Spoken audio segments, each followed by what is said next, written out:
तो आनू साहब बताइएगा कि प्राइवेटाइजेशन के मामले में फिर ज़्यादा अहमियत किस चीज़ की होगी? मुतल्लिका तजुर्बा ज़्यादा अहमियत का हामिल होगा कि कोई एयरलाइन ही आए और वो इसको ख़रीदे ताकि वो स्मूथली चला सके, या फिर जो बड़ी इन्वेस्टमेंट लेकर आएगा, जो बड़ा पैसा लेकर आएगा, चूँकि हुकूमत को इस वक्त इन्वेस्टमेंट की भी ज़रूरत है, हम जगह जगह जा रहे हैं, हमारे लोकल इन्वेस्टर इस वक्त हैं मैदान में मौजूद, ज़्यादा अहमियत किस चीज़ की होगी? तीन ऑब्जेक्टिव दिखते हैं बाजार। नंबर वन कि एक बड़ी कंपनी है, लॉसेस में है, टैक्स पेयर का और बजट का पैसा खा रही है, तो उसकी लीकेज रोकी जाए। तो जहां जाहिर है जब आप मैनेजमेंट कंट्रोल दे देंगे तो उसकी लीकेज, वो जो पैसा पंप इन करते हैं पीआईए में, वो बंद हो जाएगा। दूसरा ऑब्जेक्टिव ये है कि गवर्नमेंट को रेवेन्यू चाहिए, एक एसेट बेच रहे हैं, उसकी अच्छी कीमत लगनी चाहिए।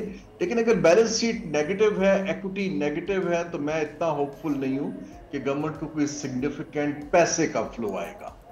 तीसरा ऑब्जेक्टिव प्राइवेटाइजेशन का ये होता है कि ये जो कंपनी है ये रिवाइव हो और लोगों को अच्छी सर्विस दे और कंपेटिटिव ग्राउंड्स पर चले। इसलिए मैं कह रहा हूं कि लोगों के एतमाद के लिए कि पाकिस्तान इंटरनेशनल एयरलाइन हुकूमत नहीं चला पाई, अगर उन्होंने अब बेची है तो नए ओनर्स उसको अच्छी तरह चलाए।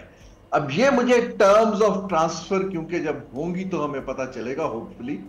अगर तो टर्म्स ऑफ ट्रांसफर है कि हमने आपको दे दिया है, अब इट्स आपकी डिस्क्रेशन है कि आप इसको चलाएं, इसकी रियल एस्टेट बेच दें, बंद कर दें, मर्ज कर दें, then it's a different thing. लेकिन अगर आपकी टर्म्स ऑफ ट्रांसफर है कि आपने इसको रिवाइव करना है, उसके लिए बताएं आपको हुकूमत से क्या गारंटीज, क्या सपोर्ट चाहिए, फिर वो बात बनती है कि एक एयरलाइन जो कि बिल्कुल डेडवुड बन चुकी है वो दोबारा चल सके। तो ये हुकूमत के ऑब्जेक्टिव्स पर है। मेरा जाती ख्याल है अगर तो डेस्परेशन में सिर्फ जान छुड़ाई जा रही है तो वो अच्छा ऑब्जेक्टिव नहीं है। प्राइवेटाइजेशन के रिजल्ट्स ग्लोबली बहुत मिक्स्ड हैं।